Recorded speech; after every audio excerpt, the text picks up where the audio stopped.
राष्ट्रवादीचे अध्यक्ष शरद पवार यांच्यावर नुकतेच किरीट सोमय्यांनी गंभीर आरोप केलेले आहेत। भ्रष्टाचाराचे आरोप केले, तब्बल 20,000 कोटींच्या घोटाळ्याचा आरोप त्यांच्यावर केलेला आहे। या अनुषंगाने बोलण्यासाठीच माजी मंत्री जितेंद्र आव्हाड आपल्या सोबत आहेत। शरद पवार भाजप सोबत जात नाहीत, त्यामुळे आता असे आरोप व्हायला लागलेत, कारण मागच्या काही दिवसांमध्ये असे आरोप झाले। पवार आल्याशिवाय काहीच पूर्ण होत नाही, भाजपला माहिती आहे।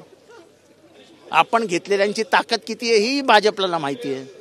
त्यामुळे कुठल्याही परिस्थितीत शरद पवार आपल्याकडे हवे आहेत, याच्यासाठी वाटेल ते प्रयत्न होणार। आणि शरद पवार सत्तेत कधी होते घोटाळे करायला? राज्य सरकारमध्ये ते कधी होते? तर ते महाराष्ट्रात येऊन भ्रष्टाचार करतील, करावी ना चौकशी त्यांनी। महाविकास आघाडी सरकार असताना शरद पवारांचे जे भाऊ आहेत त्यांना त्यांच्याकडे जी असणारी जमीन आहे त्या जमिनीचं आरक्षण बदलण्यात आलं, असं किरीट सोमय्यांचं म्हणणं आहे। आणि मला ह्याच्यातली डिटेल माहित नाही, पण महाराष्ट्रामध्ये अशा कितीतरी जागांचं आरक्षण बदलण्यात येतं। तो सरकारचा अधिकार आहे,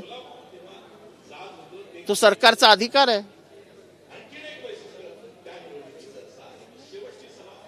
MRTP खाली आरक्षण बदलता येतं, त्याला पोलीस पब्लिक नोटीस असते, सजेशन ऑब्जेक्शन मागवलं जातं आणि मग सरकार ते बदलतं। आणि त्या सरकारमध्ये एकनाथ शिंदेच नगरविकास मंत्री होते। मग त्यांचं काय म्हणणं आहे? नगरविकास मंत्री एकनाथ शिंदेंनी भ्रष्टाचार केला, त्यांनी पैसे घेतले, म्हणजे त्यांना एकनाथ शिंदेंना अस्वस्थ करायचं आहे का? ही नवीन सुपारी त्यांनी घेतली आहे। मधल्या काळात आपल्या पक्षातले काही लोक समोर सत्ताधारी पक्षात जाऊन सहभागी झाले, त्यावेळी देखील अशाच ईडीच्या नोटीस असतील किंवा आरोप असतील, अशा सगळ्या गोष्टी। शरद पवार हा न घाबरणारा माणूस आहे। 5 वेळा कॅन्सरला सामोरे गेलाय तो, आणि आजही कार्यकर्त्यांमध्ये बसलेले आहेत आणि पुढचे 48 तास ते कार्यकर्त्यांमध्येच बसणार आहेत। तेव्हा म्हणजे त्यांची जी असामान्य असं धाडस आहे, जिद्द आहे, त्याची तुलना होऊ शकत नाही। मलंगगडच्या अनुषंगाने नुकतंच तुम्ही एक ट्विट केलेलं आहे, नेमकं काय तुमचं म्हणणं आहे? एकनाथ शिंदे काल तिथं, एकनाथ शिंदे हा तसे सोजवळपणाने वागणारे, कधी कॉन्ट्रोवर्शियल स्टेटमेंट न देणारे एकनाथ शिंदे मला माहिती आहेत। मी त्यांचा कट्टर विरोधक असलो तरी त्यांच्या काही गुणांबद्दलची जाणीव मला आहे। पण परवाचं त्यांचं भाषण हे मला पटलेलं नाही, की तुमच्या मनात जे ते एकनाथ शिंदे पूर्ण करेल म्हणजे काय करता येईल? एक तर दर 2 महिन्यांनी मलंगगडला जाणं हे कुठल्याही मुख्यमंत्र्याला शोभत येत नाही। तुम्हाला काम नाही का? आनंद दिघे देखील हाजी मलंगला जायचे वर्षात नाही एकदा।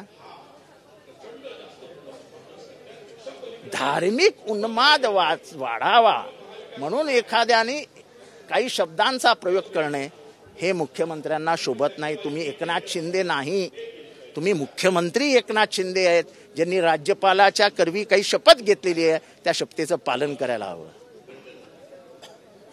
कोविड कालावधीमध्ये ज्यावेळेस तुम्हाला कोविड झाला त्यावेळेस तुमचं पालकमंत्री पद काढण्यात आलं, तुम्ही बोलताना अजूनही राग आहे त्याचा।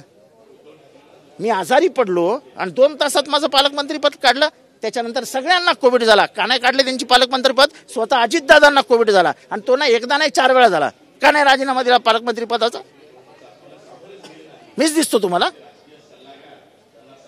मला एक तर पालकमंत्री पद दिलं नाही, पक्षामध्ये ज्येष्ठ मी, 3 वेळचा आमदार मी, तरी मला पालकमंत्री पद नाही।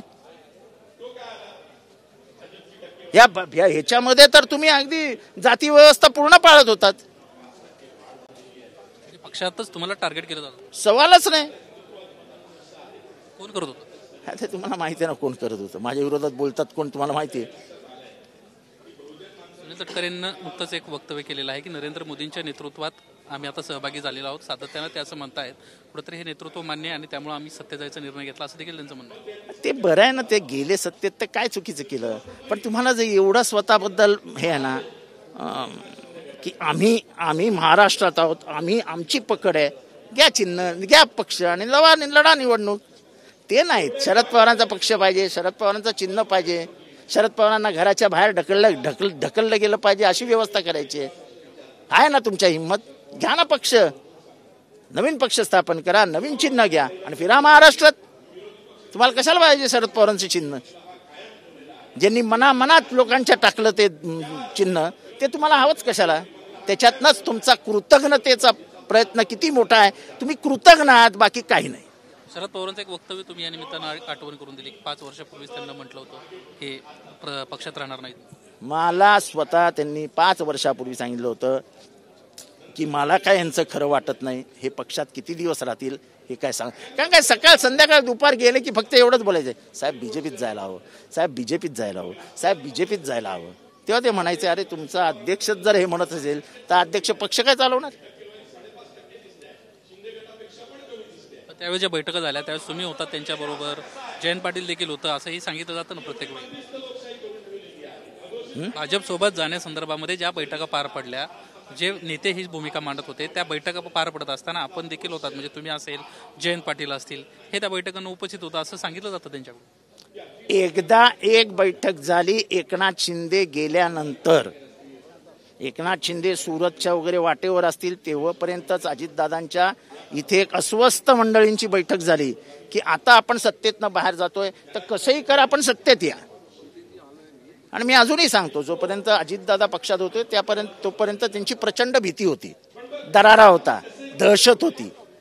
आता जंगल मोकळं झालंय, कोण कोणाला घाबरतं. आता नाही दिला निधी तर नाही दिला. माझ्या मतदारसंघात सर्वसामान्य लोक राहतात, त्यांच्यावर तुमचा राग आहे का? त्यांना त्यांच्या सोयी सुविधांपासून वंचित ठेवण्याचं काम अजित पवार करतायत का? असं वागायचं नसतं. शरद पवारांनी अनेक धरणं दिली विरोधी पक्षाच्या नेत्यांच्या मतदारसंघांमध्ये. जेव्हा तुम्ही मुख्यमंत्री उपमुख्यमंत्री होता ना, हे असं ठेवायचं असतं. तुम्ही निधी देताना निवडून निधी दिलात जेव्हा तुम्ही आमच्या पक्षात होतात तेव्हा. मी नाव नाही घेऊ कोणाचं इच्छित, पण आपले संबंध त्यांच्याशी व्यवस्थित राहावे आणि पुढील काळात ते उपयोगी पडावेत म्हणून तुम्ही निधी देत असत. अगोदरपासूनच प्लॅनिंग चालू. हे सेटिंग आधी. अहो त्यांनी शरद पवारांची किती चांगली माणसं तोडली हे मला कधीतरी विचारा, कॉन्फिडेन्शियली मी सांगतो तुम्हाला. दत्ता मेघे कोणामुळे गेले? दत्ता मेघे शरद पवारांमुळे बाहेर नाही पडले. मला नाव नाही घ्यायचं कोणाचं, पण ते कोणामुळे बाहेर पडले याचं आत्मचिंतन करा.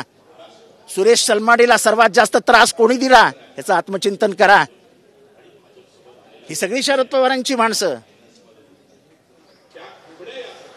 सर धन्यवाद आमच्याशी बातचीत केल्याबद्दल. आपण पाहिलं की या निमित्तानं जितेंद्र आव्हाडांनं स्पष्ट केलेलं आहे की जे पक्षामध्ये भाजपसोबत जाण्यासंदर्भाचं जे प्लॅनिंग होतं की हे आजचं नव्हतं, हे आधीपासूनच सुरू होतं. काही गट त्यासाठी आक्रमकपणे प्रयत्न करत होता. कॅमेरामन सचिन शिंदेसह निलेश बुदावले, एबीपी माझा, शिर्डी. एबीपी माझा, उघडा डोळे बघा नीट.